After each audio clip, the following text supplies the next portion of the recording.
दर्शकों, हम आपके सामने उपस्थित हुए हैं हमारी मासिक राशि फलादेश के विवरण के साथ, क्योंकि हम जल्दी दिसंबर के महीने में प्रवेश करेंगे और जल्द देखते देखते वर्ष भी पूरा खत्म होने को आ गया है। और हमारी जो मासिक राशि फलादेश की श्रृंखला है उसके भी हम लगभग अंतिम पड़ाव में पहुंच चुके हैं। तो अब तक हमने आपको 8 राशियों के बारे में बता चुके हैं अलग अलग वीडियो में कि उनके लिए कैसा रहेगा दिसंबर का महीना। और आज की इस वीडियो में चर्चा करेंगे हमारी 9वीं राशि धनु राशि के बारे में, यानी धनु राशि के जातकों के लिए दिसंबर का महीना कैसे जाएगा, जो भी ग्रह गोचर की स्थिति बनेगी उसका क्या परिणाम आपको अपने जीवन में देखने को मिलेगा, चाहे वो आपका स्वास्थ्य क्यों ना हो, किस प्रकार के उतार चढ़ाव से गुजरना पड़ेगा, क्या क्या सावधानी आपको बरतनी है। इसके अलावा शिक्षा करियर के लिए कैसा माहौल आपको देखने को मिलेगा। इसके अलावा हम समझेंगे आपके कार्य क्षेत्र का माहौल कैसा रहेगा, जो पहले से नौकरी पेशा लोग हैं उनके लिए किस प्रकार का माहौल देखने को मिलेगा, क्या नई जॉब के चांसेस मिलेंगे। इसके अलावा आपके व्यवसाय में किस प्रकार के उतार चढ़ाव से आपको गुजरना पड़ सकता है, क्या क्या आपको सावधानियां इसमें बरतनी है। साथ ही आपके प्रेम संबंध यानी लव रिलेशनशिप के लिए कैसा रहेगा दिसंबर का महीना।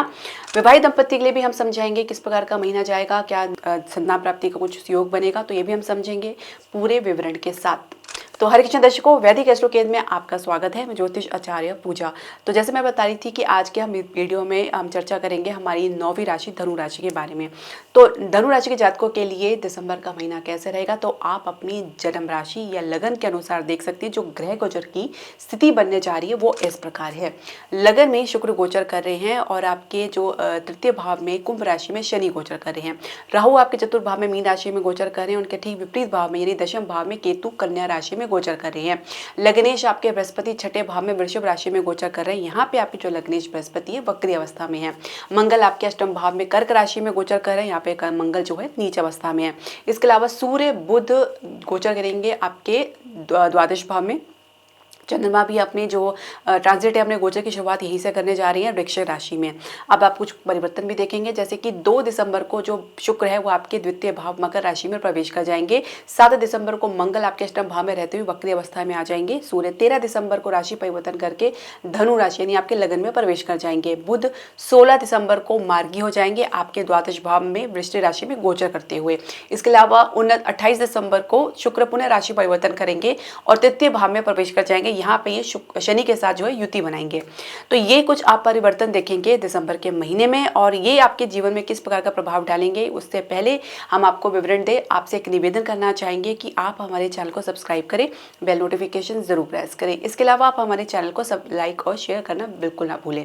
तो स्वास्थ्य की यदि हम बात करें तो देखिए, वक्री बृहस्पति जो आपके लग्नेश है छठे भाव में वृषभ राशि में गोचर कर रहे हैं और छठे भाव के स्वामी शुक्र आपके लगन में गोचर कर रहे हैं। तो एक प्रकार से राशि परिवर्तन भी बन रहा है। हालांकि बहुत कम समय रहेगा दिसंबर में, जल्दी ही शुक्र आपके द्वितीय भाव में प्रवेश कर जाएंगे। पर क्योंकि लग्नेश जो आपके छठे भाव में वक्री अवस्था में गोचर कर रही हैं, तो पेट से रिलेटेड प्रॉब्लम अगर आपको चल रही है तो उसमें कुछ आपको आज इस दौरान जो है आपको उतार चढ़ाव से गुजरना पड़ सकता है, क्योंकि कहीं ना कहीं रिलीफ मिलने में या राहत मिलने में समय लग सकता है।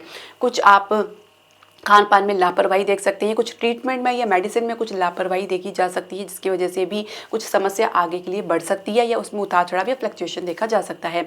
इसके अलावा राहु केतु आपके चतुर्थ भाव में दशम भाव में पहले से ही गोचर कर रहे हैं और सूर्य आपके द्वादश भाव में गोचर कर रहे हैं। तो मध्य दिसंबर तक जो रहता है कि मरीज काफ़ी सावधान रहें, क्योंकि कहीं ना कहीं इससे रिलेटेड कुछ ना कुछ उतार चढ़ाव या कुछ प्रॉब्लम आपको देखने को मिल सकती है। चेस्ट कंजेशन की समस्या, लंग कंजेशन की समस्या या चेस्ट में भारीपन, इस प्रकार की समस्या देखी जा सकती है।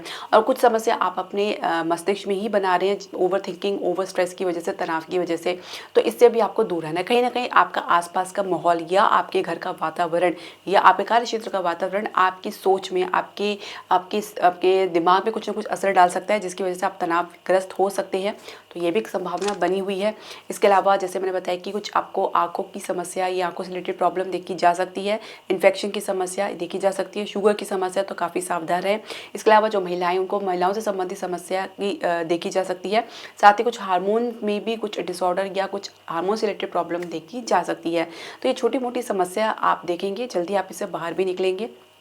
बुध आपके द्वादश भाव में वक्री अवस्था में है, तो लगभग आप कह सकते हैं मध्य दिसंबर तक आपको हर प्रकार से कह सकते हैं कि थोड़ा सावधान होकर चलना होगा ज़्यादा ही, क्योंकि सूर्य जब आपके लगन में प्रवेश कर जाएंगे, बुध मार्गी हो जाएंगे, तो थोड़ा सा आपको राहत जरूर देखने को मिलेगी। पूर्णतः राहत के लिए आपको थोड़ा समय लग सकता है, क्योंकि मंगल भी नीच अवस्था में अष्टम भाव में गोचर करे। तो चोट इत्यादि की बहन या रक्त विकार की समस्या जो है ये आपको देखने को मिल सकती है। इन्फेक्शन की कोई समस्या, ये कुछ इस प्रकार की समस्या देखी जा सकती है। तो बाहर इत्यादि सावधानी पूर्वक चलाएं। साथ ही खान पान को दुरुस्त रखें और हो सके तो व्यायाम जरूर करें, योगा जरूर करें और साथ ही मेडिटेशन करें, जिससे आप तनाव उससे दूर रह सके और शांतियुक्त जीवन जिए।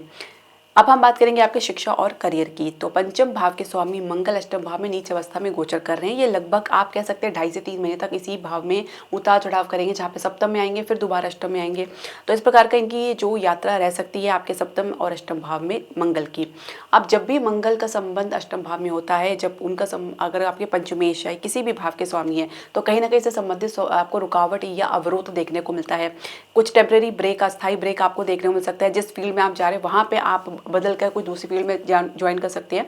कुछ ट्रांसफॉर्मेशन या चेंजेस आपको देखने को मिल सकते हैं। इसके अलावा कंपटीशन की तैयारी में थोड़ा आपको प्रयास अधिक करना पड़ सकता है। धैर्य से काम ले, कई बार प्रयास करने के बाद ही कुछ सफलता आपको देखने को मिलेगी। अपना हौसला, अपना जो आत्मविश्वास है उसको बनाए रखें। कुछ कमी इसके संदर्भ में जरूर देखी जा सकती है।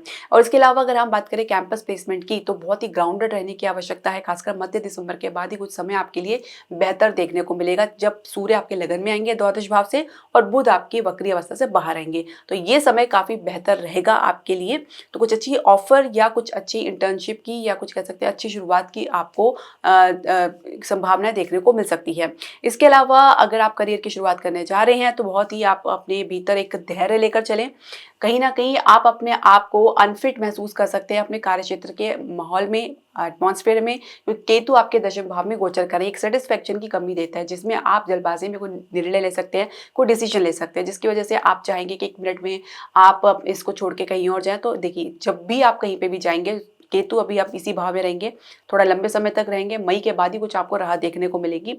तब तक आप शांति धैर्य बनाए रखें। थोड़ा ये लंबा पीरियड रहेगा आपके लिए, तो उसके लिए आप खुद को प्रिपेयर करके चलें, फोकस बना के चलें। काम में जितना ज़्यादा आप अपने काम में जितनी ज़्यादा क्लैरिटी लेकर आएंगे, जितनी ज़्यादा आप काम में परफेक्शन लाएंगे, उतना ही आपके करियर के लिए काफ़ी अच्छा साबित हो सकता है। आप काफ़ी लंबे समय तक चल सकते हैं, लेकिन बार बार फ्रिक्वेंट चेंज करना आपके करियर के लिए नुकसानदायक साबित हो सकता है। तो कुल मिला के आपको सहज भाव में रहना है।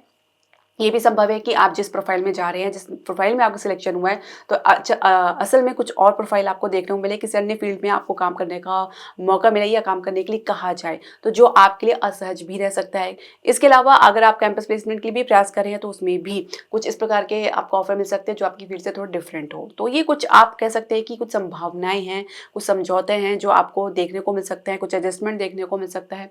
तो फिलहाल अगर आप सोच रहे हैं कि कुछ इंतजार करें या कुछ उसके बाद प्रयास करें, तो भी कुछ आपको कह सकते हैं कि अगले साल मई तक का कुछ आपको इंतजार करना पड़ सकता है। और अभी अगर शुरुआत में आपको कोई फेवरेबल ऑफर मिला है, तो आपको बहुत ही सावधानी से ही करना है। और मध्य दिसंबर के बाद आपको सीनियर्स और आपके जो बॉस हैं, उनका कुछ सपोर्ट आपको जरूर देखने को मिलेगा। उससे पहले आप अपने आप को अच्छे से माहौल में एडजस्ट करके चले तो बेहतर रहेगा। इसके अलावा जो पहले से नौकरी पेशा लोग, यानी जो नौकरी करते हैं, उनके लिए कार्य क्षेत्र का माहौल कैसा रहेगा। जैसे मैंने बताया कि दशम भाव में केतु गोचर करें, दशमेश बुध आपके द्वादश भाव में वक्री अवस्था में सूर्य के साथ है। सीनियर्स के साथ, अधिकारी के साथ कुछ संबंध में गिरावट देखी जा सकती है। मिसअंडरस्टैंडिंग की वजह से, गलतफहमी की वजह से डिस्टेंस देखा जा सकता है आप लोगों के बीच में। और कहीं ना कहीं ये एक वजह हो सकती है किसी ना किसी नुकसान की। कोई प्रोजेक्ट आपसे लिया जा सकता है, कुछ आपसे कुछ कह सकते हैं कि कुछ काम आपको, कोई जिम्मेदारी आपको देकर फिर वापस दी जा सकती है। काम अधूरा बीच में छूट सकता है, काम पूरा होने में संदेह देखा जा सकता है। कुछ ये वजह हो सकती है जिसकी वजह से काम में मन नहीं लग पाएगा और काम से थोड़ा आपको डिटैचमेंट महसूस होगा, मन उच्चाट हो सकते हैं आपके कार्य क्षेत्र में। इसके अलावा जैसे ही बुध वक्री अवस्था से बाहर आएंगे और सूर्य आपके लगन में प्रवेश करेंगे, स्थिति में कुछ सुधार आपको देखने को मिलेगा। कुछ क्लैरिटी जरूर नजर आएगी, पर आप अपनी तरफ से बहुत ज्यादा प्रयास ना करें तो बेहतर रहेगा। सारी एनर्जी आप अपने काम में लगाएं, फोकस उसी में करें। ग्रोथ के, प्रमोशन के लिए आप प्रयास कर रहे हैं, तो शुरुआत आपके लिए फेवरेबल रहेगी। बस कुछ एटमॉस्फेयर आपके विपरीत रह सकता है जो आपके ग्रोथ को रोकने का प्रयास कर सकते हैं। हालांकि शुक्र आपके द्वितीय भाव में प्रवेश करेंगे, तो कहीं ना कहीं आप लोगों को अपनी बातों से इंप्रेस जरूर करेंगे। मध्य दिसंबर का बाद का समय आपके लिए काफी बढ़िया और फेवरेबल रहेगा। तो जो आपके रुके हुए काम है वो भी पूरे होते नजर आएंगे। तो कुल मिला के आपके आचरण व्यवहार पर डिपेंड करता है, आपकी परफॉर्मेंस पर डिपेंड करता है कि किस प्रकार आप इस चुनौती को लेते हैं, चैलेंजेस को लेते हैं। क्योंकि कुछ परिस्थिति आपके विपरीत रहती है, तो अपने आप को उसमें ढालना, उससे बाहर निकालना एक चैलेंज जरूर रहता है।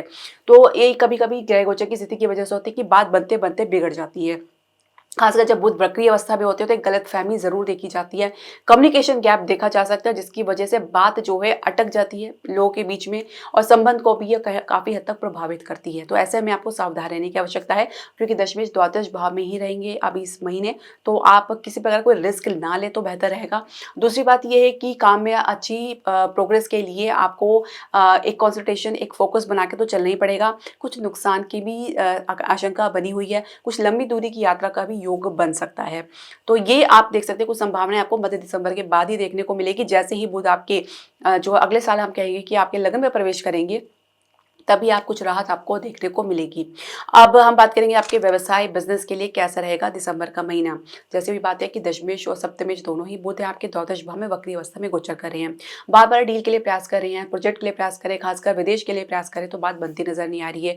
कोई ना कोई पॉइंट्स आपके बीच में आपके परफॉर्मेंस में रह जाता है जिसकी वजह से, उसकी कमी की वजह से आपकी डील जो है, आपकी जो प्रोजेक्ट है वो अटक जाती है। तो आप धैर्य से काम लें। जैसे मैंने अभी बताया कि आप जो बृहस्पति, आपका जो बुध है वक्री अवस्था में, लग्नेश बृहस्पति भी वक्री अवस्था में है, तो कहीं ना कहीं इसका प्रभाव आपको देखने को मिलेगा, आपके परफॉर्मेंस में देखने को मिलेगा। तो ऐसे में आप अपने परफॉर्मेंस में फोकस बनाकर चलें, अलर्ट होकर चलें। जब आपको पता है कि ये चीज़ आपको ज़्यादा एफर्ट मांग रही है तो उसमें आपको एफर्ट लगाना ही पड़ेगा, इसके अलावा कोई ऑप्शन है ही नहीं। क्लैरिटी आपके लिए बहुत ज़रूरी है। जब आप जिस क्षेत्र में जा रहे हैं, जिस भी प्रोजेक्ट के लिए आप प्रयास करें, आपकी परफॉर्मेंस है, जो भी कुछ आपका डिपेंडेंट है, आपके ऊपर ही है, तो आप अपनी क्लैरिटी बनाकर चलें। कुछ कमी हो तो उसको दूर करने का प्रयास करें, उसको कल के लिए बिल्कुल भी ना टालें। साथ ही अगर आप कुछ कॉम्पिटिशन में हैं, अगर आप अपने कॉम्पिटिटर से कुछ आप फेस करें, चैलेंजेस फेस करें, तो आपको उनके दिमाग की तरह सोचना चाहिए, उनके वे ऑफ थिंकिंग से आपको सोचना चाहिए कि वो किस तरह से अपने आप को अप टू डेट कर रहे हैं। तो कुछ मिला के आपको स्ट्रैटेजीज या कुछ प्लानिंग्स आपको ज़रूर करनी पड़ सकती है, क्योंकि जब स्थिति थोड़ी सी विपरीत रह सकती है तो ऐसे में आपको अधिक प्रयास करना पड़ सकता है। तो उसमें हताश निराश बिल्कुल भी ना होए। इसके अलावा निवेश के लिए थोड़ा आप सोच समझ कर करें, जल्दबाजी बिल्कुल न दिखाएं, खासकर रियल एस्टेट में या वाहन के बिजनेस में और घरेलू उद्योग में आपको अच्छा खासा कह सकते हैं कि ग्रोथ जरूर देखने को मिलेगी, लाभ देखने को मिलेगा। बजट की समस्या भी दूर होती जा रही है। फाइनेंशियल सेक्टर में एक स्टेबिलिटी आपको देखने को मिलेगी और शेयर मार्केट में अच्छे शुरुआत आपको देखने को मिल सकती है, ठहराव देखने को मिल सकती है और आप कह सकते हैं कि सप्ताह, दूसरे सप्ताह से भी आपको अच्छे परिणाम मिलने शुरू होंगे। कुछ अच्छी उछाल आपको शेयर मार्केट में देखने को मिल सकती है। तो जैसे मैंने बताया कि विदेश के लिए थोड़ा सा आप धैर्य धारण करें। मध्य दिसंबर के बाद का जो समय है वो आपके लिए काफ़ी बेहतर है, तो उसके बाद ही कुछ प्रयास करें तो ज़्यादा बेहतर है। तब स्थिति जो है आपके पक्ष में रहेगी। अभी स्थिति आपके अनुकूल नहीं है, प्रतिकूल बनी हुई है, आपके विपरीत बनी हुई है, तो ऐसे में किसी प्रकार कोई निर्णय, डिसीजन ना ले तो बेहतर रहेगा। समय का इंतजार करें, तब तक अपनी आपने जो भी गतिविधियां उनको एनालाइज करें, उसको अच्छे से आप उसको आकलन करें, उसके बाद जो कमी है उसको दूर करने का प्रयास करें। तो कुल मिला के मध्य दिसंबर का बाद का समय आपके लिए काफी अनुकूल और फेवरेबल रहेगा। प्रेम संबंध के लिए कैसा रहेगा दिसंबर का महीना धनु राशि के जातकों के लिए? शुक्र आपके लगन में गोचर कर रहे हैं, काफी अच्छी सोच बनी हुई है। लग्नेश छठे भाव में वक्री अवस्था में गोचर कर रहे हैं। अब पंचमेश मंगल आपके अष्टम भाव में गोचर कर रही है, तो स्थिति थोड़ी सी आपके लिए विकट रह सकती है। परिवार से आपको मिला जुला रिस्पॉन्स मिल रहा है जो कि क्लियर नहीं है।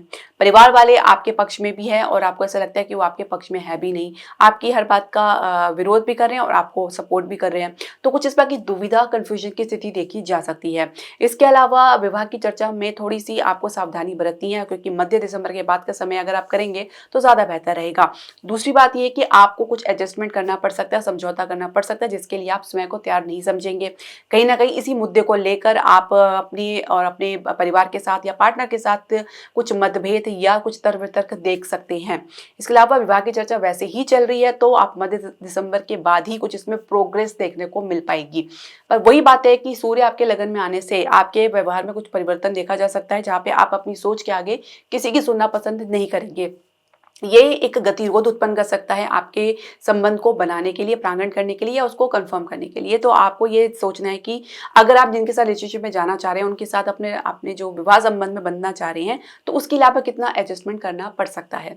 इसके अलावा अगर हम बात करें विवाहित दंपत्ति की, जो पहले से विवाहित है उनके लिए कैसा रहेगा, तो थोड़ा सावधानी आपको बरतनी है। सप्तमेश द्वादश भाव में वक्री अवस्था में सूर्य के साथ है, कहीं ना कहीं आप लोग के बीच में ईगो क्लैशेस या अहम की समस्या देखी जा सकती है, जिसकी वजह से भी कुछ हानि उठानी पड़ सकती है। किसी हानि या नुकसान को लेकर भी आप लोगों के बीच में कुछ कहा सुनी या तर्क वितर्क देखा जा सकता है।